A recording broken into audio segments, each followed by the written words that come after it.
morning. We're live here at Art Center College of Design at our South Campus. We're here with Maggie Hendrie, our Chair of Interaction Design. We're going to do a tour of the current class that you're teaching, and without further ado, we'll make our way inside. Thanks, Tim.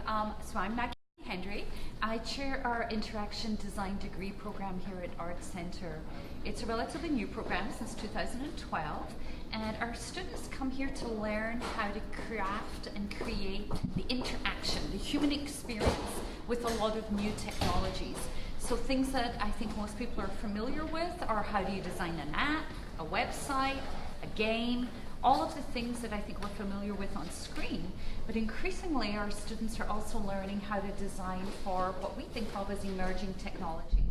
So our students have also done projects on autonomous cars, virtual reality, wearables that you put on your body, and do many collaborations with people in industry. Our most recent graduates have actually gone on to work at companies like Google and IBM and Apple, so we're very proud of them. And others have taken up their own projects in startup or in their own design agency. So today I'd like to show you a class that I teach actually with one of my colleagues from Caltech. Here in Pasadena, we're right beside Caltech and the NASA Jet Propulsion Lab. So we've had some great collaborations with some of the world experts. But we're specifically going to be looking at how do you visualize data. The data in question is coming from our partner who's at MIT. And if you walk down the corridor with me, we'll be able to see some of the students who are getting crits. So crit is what we do at Art Center to give students feedback on very specific areas of their creative process. It happens in the classroom. It's pretty intense, and there will be about 12 students at any given time and between 1 and 2 faculty. So now we have the chance to go and see some students having their crits, and then we'll have some of the students talk about their work and their experience here at Art Center. Both users can see the screens. And through the filters bar, you can find the Ocean Eddy that you're looking for, and it will appear, and you can tap on it and to see it in 3D forms. Right.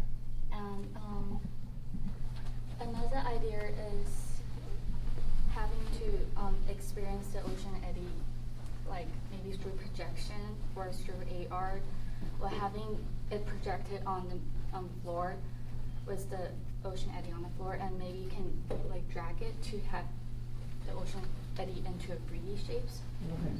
Or you can like separate the forms. Like for example, I want to separate this into single pieces and view it. Or maybe have it Ocean Eddy view it in your hand and scale it to small size. You can hold it or scale it as a big size. Yeah. Or maybe actually get under the sea to view Ocean Eddy. Which style? Get under the sea. Okay. And see it from the ocean perspective. And also maybe get inside the stroke and feel the speed and motion. Speak about this. So this class is just in its 5th week. We have a 14-week term. So typically by this point, students are starting to generate lots of ideas. As you see, we create little storyboards, we create graphic visualizations, and our goal here is not to try and code it or make it work. Our goal here is to really understand what it's like to be a person trying to interact with it. So our students take foundational classes in sketching, coding, design theory, interaction, in their very first few terms, so that they actually learn how to be great communicators and how to generate great ideas. And then of course they have classes where they're going to learn how to prototype things. We're going to go and meet with Akshay, who is a student here, and he can tell you a little bit about the process he's used in some of his projects.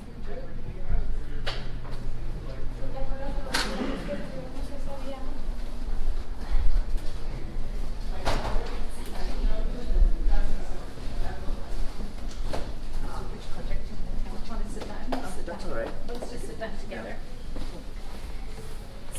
So I'd like to introduce you to Akshay. Hello. So Akshay, I guess my first question, and maybe some of our audience would be interested in knowing, why did you come to Art Center and what is interaction for you? I ended up coming to Art Center as a result of two very distinct experiences.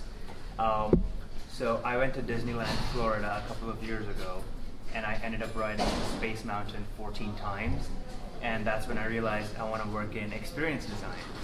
Prior to that, I founded two companies in the tech space and ended up doing a lot of field research with users and potential stakeholders. That's when I realized I love user-centered design.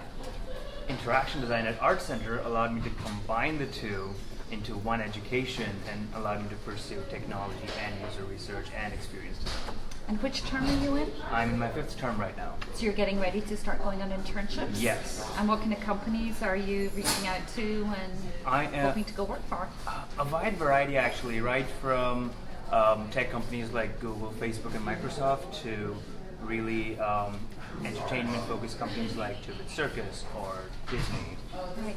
So I asked Akshay to select one project that he feels proud of, but also shows a little bit about how we get started in interaction design here at Art Center. Akshay, please go ahead and share your project. Perfect. So the project I'll be talking about is called Believe and Achieve.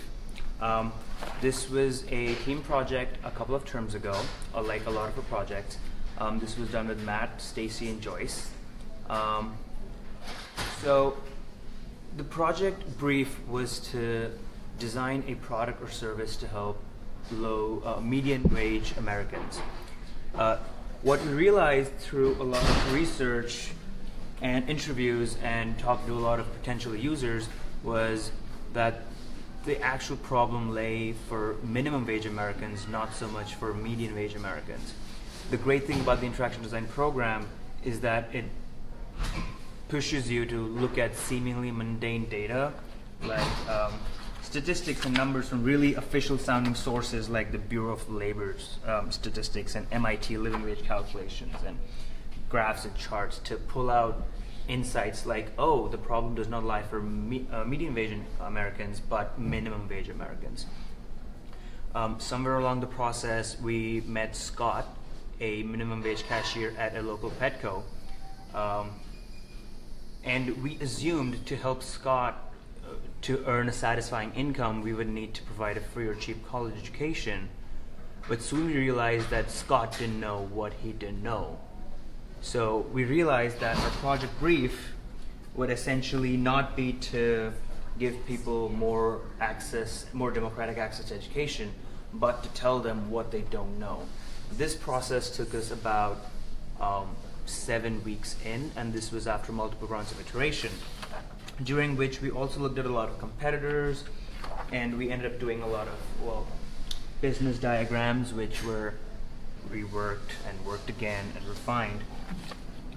But another thing about the assignment was that it wasn't really about only academic completion, because all our projects are structured around teams.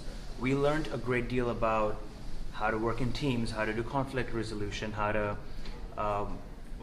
work peacefully with others and work off of each other's skills and not infringe upon each other's skills and give each other that creative freedom.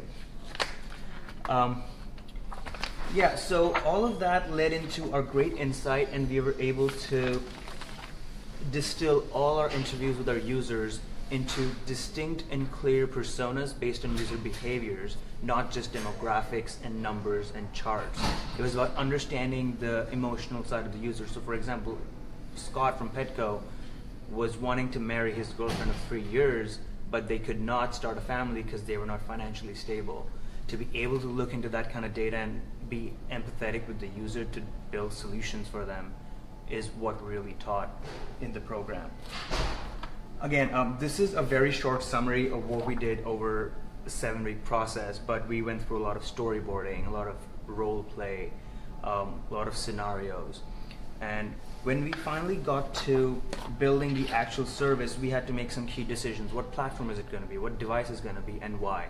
We looked at our target audience, the 110 million Americans in America, and we realized we cannot design an iPhone app for them. It has to be an Android app because that's the phone they use. We cannot use a tablet and a computer because the majority of the population does not own those devices.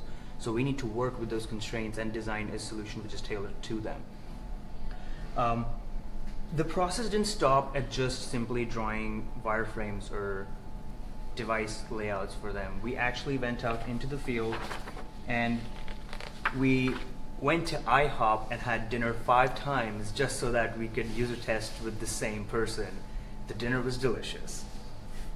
At this point, we needed to figure out our business model. We did a lot of lean canvassing, and this was also the time when we had the opportunity to reach out to official government sources, including the mayor's office, to validate and bounce off our model and ideas. We reached out to the CFO of Los Angeles WorkSource, which is a similar organization. And after that, we had the opportunity to, actually user test multiple times, which led to rounds of iterations. And we refined and we increased the fidelity and the scope of our system to help people like Scott. And in the end, we had a refined business model coupled with a system which could achieve the goal we had originally set out to achieve. And for this project, we were not expected to, and we did not choose to go high fidelity production grade because that was not the point. Our point for this project was to understand the user and to build a sketch of a concept for them which would work. In the end, we'd like to think that Scott, if this was to exist, would happily move on, start a family, and have a baby girl named Hallie. That's our dream. But that's for a day when it actually gets built. That's a small, teeny tiny sneak peek into interaction design and projects at Art Center. Thank you, Akshay. So Akshay is talking very much about that methodology, right, that underpins everything we do. Empathy with the user, working with the appropriate people, but also oftentimes in a team, prototyping, sketching out scenarios. But I also now want to show you a somewhat different example. This is an example of how we learn to code and prototype in brand new technologies. So we're going to go right in here, which is into our Immersion Lab. An Immersion Lab is virtual reality, augmented reality, and any other kind of 360-degree immersion that you can think of. Our students learn how to take an idea, how to code it, how to output it into a headset, and how to test it with real human beings playing with it.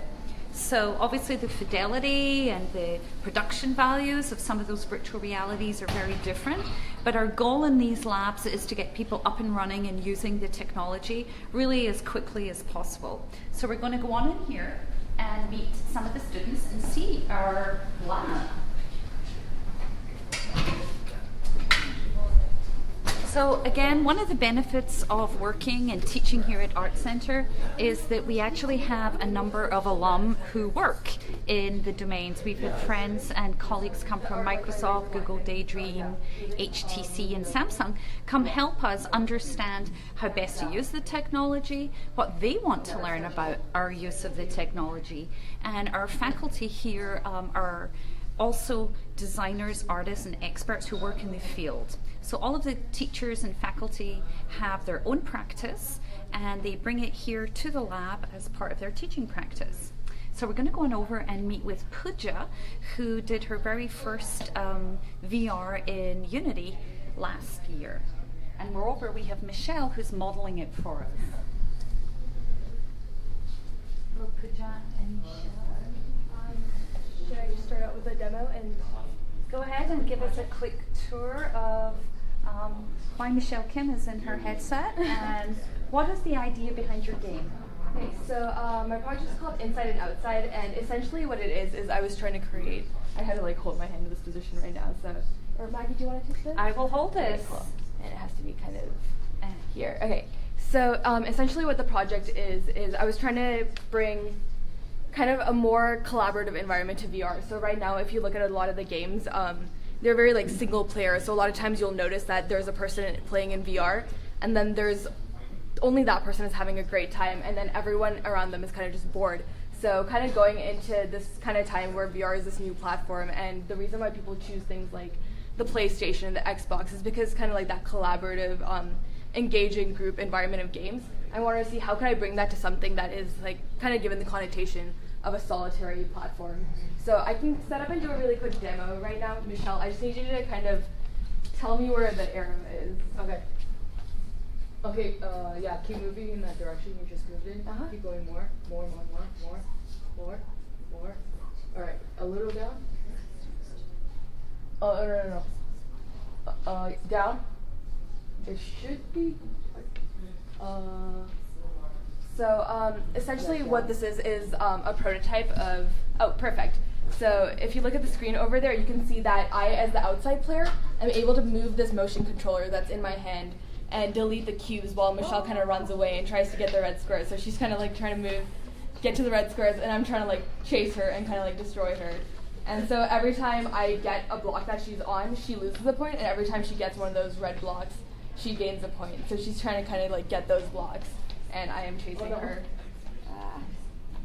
And she's losing. Yeah, I think that's good.